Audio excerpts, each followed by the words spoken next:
जहाँ मेरा यीशु मसीह।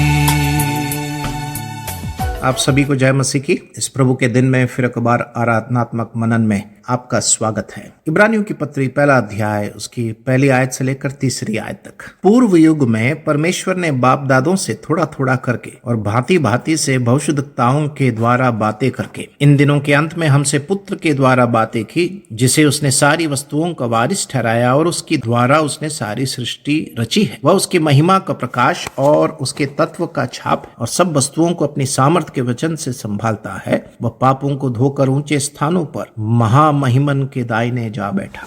परमेश्वर अपने आप को प्रकट करने वाला परमेश्वर है। परमेश्वर वार्तालाप और संवाद करने वाला परमेश्वर है। इसलिए इब्रानियों का लेखक कहता है, बाप दादों से थोड़ा थोड़ा करके और भांति भांति से भविष्यद्वक्ताओं के द्वारा उसने बातें करके। परमेश्वर के वचन को जब हम पढ़ते हैं, परमेश्वर अपने आप को प्रकट किया पुराने नियम में और नए नियम में। और इसलिए क्योंकि ये परमेश्वर प्रकट करने वाला परमेश्वर है, इसलिए मनुष्य उस परमेश्वर को उसके प्रकटीकरण में संपूर्णतः सिद्ध होकर उसे पहचान सकता है। यह है बाइबल का परमेश्वर की खासियत। उसके बाद उसके दूसरे आयत में जब हम आते हैं, इन दिनों के अंत में हमसे पुत्र के द्वारा बातें की। प्रभु यीशु मसीह के द्वारा परमेश्वर ने हमसे बातें की। प्रभु यीशु मसीह के द्वारा उसने अपने आप को प्रकट किया। क्यों? यूहन्ना रचित सुसमाचार पहले अध्याय उसके 18वें आयत में हम पढ़ते हैं, किसी ने परमेश्वर को नहीं देखा, अर्थात पुत्र प्रभु यीशु मसीह ने पिता परमेश्वर को प्रकट किया। और इसलिए पुत्र के द्वारा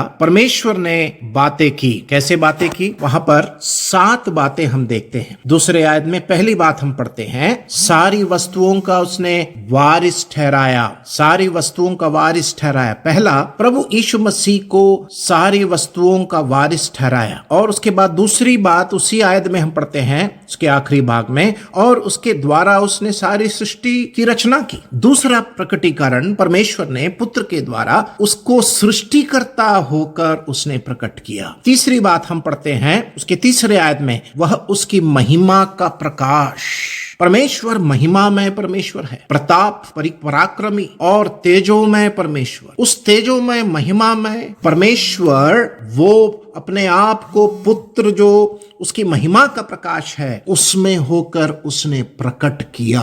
पुत्र ने परमेश्वर की महिमा को प्रकट किया अनेकों माध्यम के द्वारा। और उसके बाद हम पढ़ते हैं उसका चौथी बात, हम उसके तीसरे आयत में, और उसके तत्व का छाप है। उसके तत्व का छाप मतलब जो कुछ परमेश्वर है उस सारे बातों को, सारे चरित्र को, स्वभाव को पुत्र ने प्रकट किया। उस परमेश्वर के प्रकटीकरण को, परमेश्वर के प्रताप को, परमेश्वर के स्वभाव को पुत्र ने प्रकट किया। परमेश्वर का तत्व का की छाप है। उसके 5वीं बात हम पढ़ते हैं उसके तीसरे आयत में, और सब वस्तुओं को अपनी सामर्थ के वचन से संभालता है। 5वीं बात, परमेश्वर सर्वशक्तिमान है। प्रभु यीशु मसीह में होकर परमेश्वर की सर्वशक्तिमता को परमेश्वर ने प्रकट किया। लिखा है वो अपने सामर्थ के वचन से वो संभालता है। क्यों? क्योंकि उसका वचन जीवित है, क्योंकि वो प्रतापी है, वो सर्वशक्तिमान है। उसकी 6वीं बात हम पढ़ते हैं, ये परमेश्वर जो सारे वस्तुओं का वारिस है, जो सारी सृष्टि का सृष्टि करता है, जो उसकी महिमा का प्रकाश है, जो उसकी तत्व की छाप है, जो अपने सामर्थ के वचन से संभालता है। 6वीं बात, वह पापों को धोकर ऊंचे स्थानों पर महामहिमन के दाहिने जा बैठा। वहां पर 2 बातें हम पढ़ते हैं। 6वीं बात, ये जो प्रतापी महान सर्वशक्तिमान परमेश्वर वो हमारे पापों के लिए बलिदान हो गया, पापों को धोकर। और आखिरी बात हम पढ़ते हैं, ऊंचे स्थानों पर महामहिमन के दाहिने जा बैठा। 7 बातें आज इस आराधना के दिन में, प्रभु के दिन में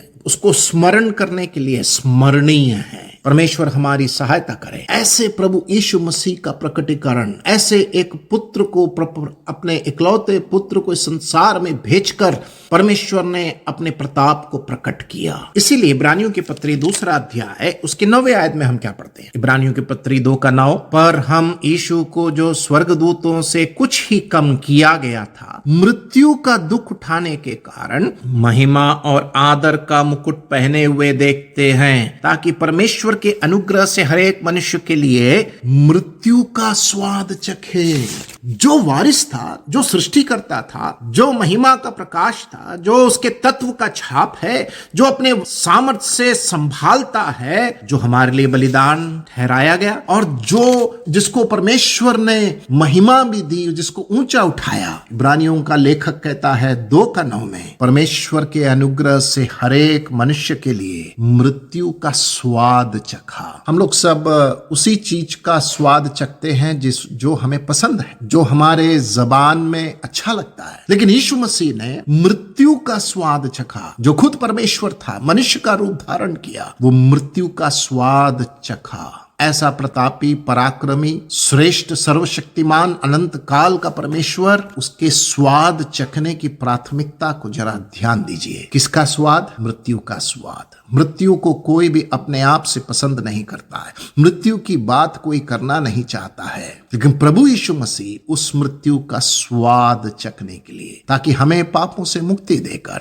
हमें बेदाग होकर परमेश्वर के सामने खड़ा करने के लिए, धर्मी ठहराने के लिए, उसने परमेश्वर के अनुग्रह से हरेक मनुष्य के लिए मृत्यु का स्वाद चखा। आइए हम इस परमेश्वर की आराधना करें, जो इस मृत्यु का स्वाद चखने के लिए क्रूस पर चढ़ गया, मृत्यु का स्वाद चखने के लिए किलों को अपने हाथ और पैरों में ठुकवाया, मृत्यु का स्वाद चखने के लिए सर पर कांटों का मुकुट रखने के लिए अनुमति दिया, मृत्यु का स्वाद चखने के लिए उसके पंजर में भाले से छिदा गया। वो प्रभु यीशु मसीह मारा गया, तीसरे दिन जी उठा। उस प्रतापी परमेश्वर की हम स्तुति करते हैं, महान परमेश्वर की आराधना करते हैं। आइए हम उसके सामने नतमस्तक हुए और कहें, हे प्रभु, तू महान है, तू श्रेष्ठ है, तू धन्य है, तू पावन है। हम तेरे से प्रेम करते हैं। तेरे नाम की जय हो, जय हो, जय हो। धन्यवाद।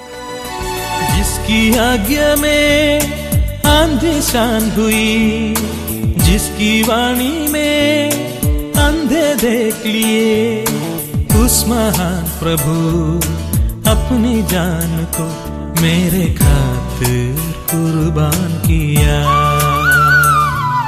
जिसकी आज्ञा में आंधी शान हुई, जिसकी वाणी में अंधे देख लिए, उस महान प्रभु अपनी जान को मेरे खातिर कुर्बान किया।